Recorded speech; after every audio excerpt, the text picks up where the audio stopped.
अरे मारी मारी मारी मारी आज मारी में बर्बाद થઈ ગયા મારી आज हमारा खारा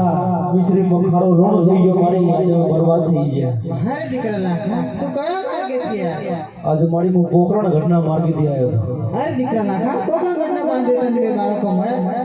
હા મારી બે બાળકો તો મળે ના તે બાળકો સાધારણ નથી પણ શ્રી કૃષ્ણ અને બલરામના અવતાર શ્રી રામદેવ હિરણદેવ છે જાઓ તેને તેને પાછા પાકે પડી જાય તે તમને જરૂરથી માફ કરી દેશે અને ખાવ રણવાથી વિસરી દે ભલે મારી આજે મારી ભૂલ થઈ જાય મારી અમે એમને ઓળખી ના શક્યા બોલો ખોડિયાલા મહારાજની